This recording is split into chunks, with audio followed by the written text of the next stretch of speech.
Hi, ಅಕ್ಷರ ಅಡುಗೆ ಮನೆ ಚಾನಲ್ಗೆ ಸ್ವಾಗತ. ಇವತ್ತಿನ ರೆಸಿಪಿ ವೆಜ್ ಫ್ರೈಡ್ ರೈಸ್. ಇದಕ್ಕೆ ಬೇಕಾಗಿರೋ ತರಕಾರಿಗಳು: ಈರುಳ್ಳಿ, ದೊಡ್ಡ ಮೆಣಸಿನ್ಕಾಯಿ, cabbage, beans, carrot, spring onions, ಬಟಾಣಿ. ಮೊದಲನೇದಾಗಿ 4 ಸ್ಪೂನ್ ಎಣ್ಣೆ ಹಾಕ್ರಿ.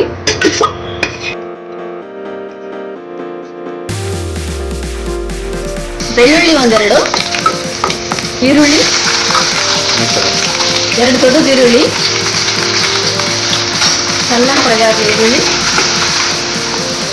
ಈರುಳ್ಳಿನ ಚೆನ್ನಾಗಿ ಹಸಿ ವಾಸನೆ ಹೋಗೋವರೆಗೂ ಬೇಯಿಸ್ಕೊಳ್ಬೇಕು. ಗೋಲ್ಡನ್ ಬ್ರೌನ್ ಆಗಬೇಕು.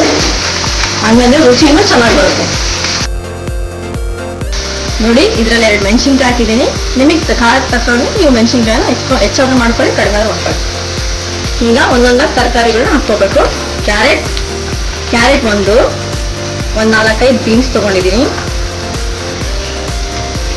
ಕ್ಯಾಬೇಜ್, ಅರ್ಧ ಕ್ಯಾಬೇಜ್, 1 ದಪ್ಪ ಮೆಣಸಿನ್ಕಾಯಿ, ಸ್ವಲ್ಪ ಬಟಾಣಿ, ಆಮೇಲೆ ಸ್ಪ್ರಿಂಗ್ ಆನಿಯನ್ಸ್ 4-5. ಚೆನ್ನಾಗಿ ಕಲ್ಸ್ಕೊಳ್ಳಿ ಜೋರು ಉರಿಯಲ್ಲಿ.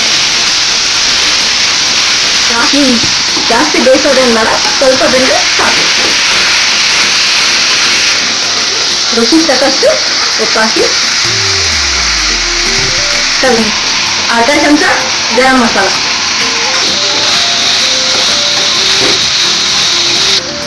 ನೋಡಿ, ಈಗ ಚೆನ್ನಾಗಿ ತರಕಾರಿ ಬೆಂದಿದೆ. ನೋಡಿ, ಇದರಲ್ಲಿ ಅರ್ಧ ಕಪ್ ನಾರ್ಮಲ್ ಅಕ್ಕಿ, ಅರ್ಧ ಕಪ್ ಬಾಸುಮತಿ ಅಕ್ಕಿನ ಅನ್ನ ಮಾಡಿ ಆರಿಸಿ ಇಟ್ಕೊಂಡಿದ್ದೀನಿ.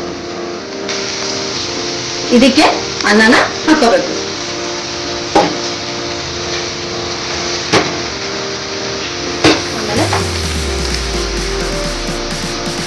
ಆಮೇಲೆ ಅರ್ಧ ಟೀ ಸ್ಪೂನ್ ಪೆಪ್ಪರ್ ಪೌಡರ್, ಸ್ವಲ್ಪ ಸೋಯಾ ಸಾಸ್ ಹಾಕ್ಕೊಳ್ಳಿ.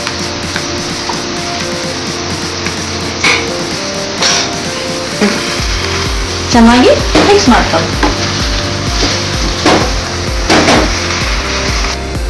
ರೆಡಿಯಾಗಿದೆ. ಸ್ವಲ್ಪ ಸಣ್ಣದಾಗಿ ಹೆಚ್ಚಿರೋ ಕೊತ್ತಂಬರಿನ ಉದುರಿಸಿ ಕಲಿಸ್ಕೊಳ್ಳಿ.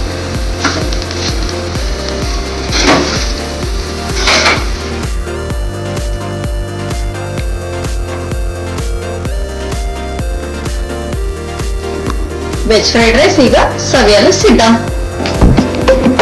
ಸಿಂಪಲ್ ಆಗಿರೋ ವೆಜಿಟೇಬಲ್ ಫ್ರೈಡ್ ರೈಸ್ ರೆಡಿ ಆಗಿದೆ. ನೀವು ಮನೆಯಲ್ಲಿ ಟ್ರೈ ಮಾಡಿ ಹೇಗಿದೆ ಅಂತ ಕಮೆಂಟ್ ಮಾಡಿ. ದಯವಿಟ್ಟು ನಮ್ಮ ಚಾನಲ್ನ ಲೈಕ್ ಮಾಡಿ, ಶೇರ್ ಮಾಡಿ, ಸಬ್ಸ್ಕ್ರೈಬ್ ಮಾಡಿ.